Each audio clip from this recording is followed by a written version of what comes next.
The cheapest clients are the hardest to satisfy. Here's why and what to do about it as a broker. I'm Enzo, director of Elysium Jet Academy, CEO and co-owner of Elysium Jet, a private jet charter company based in New York and Dubai. I'm also a former Falcon 900 pilot.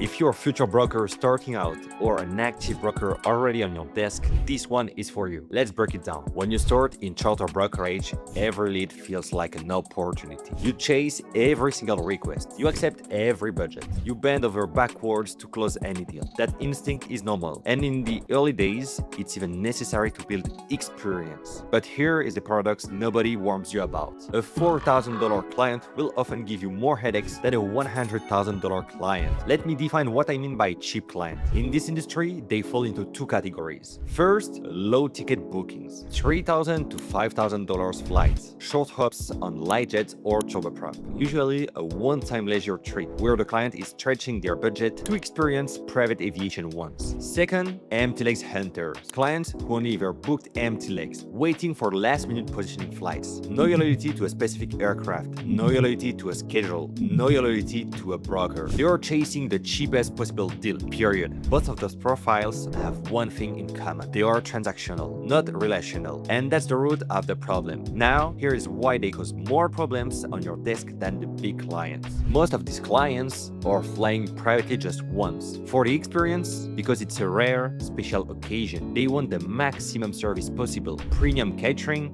VIP ground handling, perfect timing, instant responses, special requests, constant updates. They expect everything a UHNW client will receive on a $100,000 flight, but at a fraction of the price. They'll be more demanding, more emotional, more reactive than a seasoned high-end client who flies regularly and understands how the industry actually works. Here is a difference. A regular UHNW client knows delays happen, knows weather changes routes, knows operational realities exist in private aviation. He's been on 20, 50, 100 private flights. He knows the game. A one-time cheap client expects perfection because in their mind they paid a lot of money for this, and every small friction feels like a failure. A 10-minute delay becomes a crisis. A catering swap becomes an argument. A slot change becomes a complaint. Meanwhile, the UHNW client texts you back with "Understood, thanks for the update." Same operational issue, two completely different reactions. And guess who is paying you $96,000 more? The result? You spend more time, more energy, and more stress managing a small booking than you ever would on a premium one. The math doesn't work. Now, let me be clear on one thing. Every client you take on gets treated with the same level of professionalism, same standard, same quality of service, same respect. Whether the flight is $4,000 or $400,000, you deliver. That's non-negotiable. It's who you are as a broker, and it's what you owe every single client who trusts you. The point is not to treat cheap client as less than. The point is to be strategic about where you spend your time and your energy, because both are limited. There are only so many hours in a day. Every minute you spend chasing a $4,000 deal is a minute you are not spending building the relationship that could turn into a $100,000 recurring client. That's the trade-off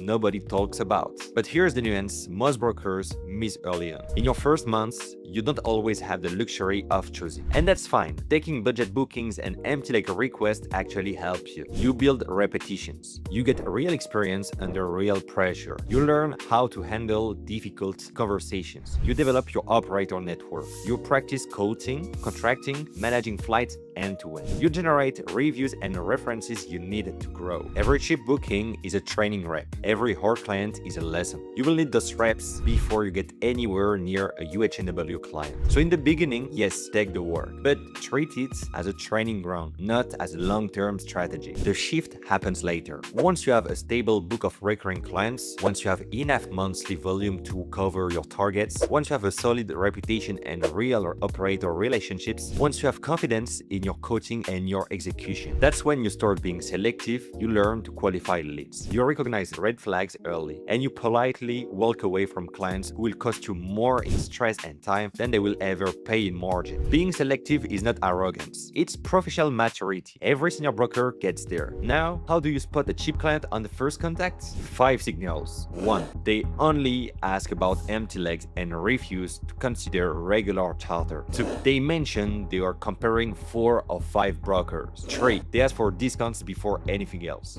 4. They push for free extras during the negotiation. 5. They show no interest in your expertise, only in your number. If you see 3 of those 5 signals in the first conversation, you know what you're dealing with. It doesn't mean you have to refuse, but it means you go in with your eyes open. You set expectations from the first call. You protect your time on the operational side. You don't overinvest emotionally. Here's the mindset shift that changes everything. Your job as a broker is not to close every deal. It's to build a portfolio of clients where the time you invest matches the revenue and the growth you get back. A $100,000 client who trusts you, fly with you every month, and refer you to their network, that client is worth $204,000 bookings from one-timers who will grind you down and never come back. Better to focus your time, your attention, and your best energy on the clients who are going to grow with you. That's not being harsh. That's being professional about how you build a real business. That's the math of this business. Once you see it, you can't unsee it. To wrap this up,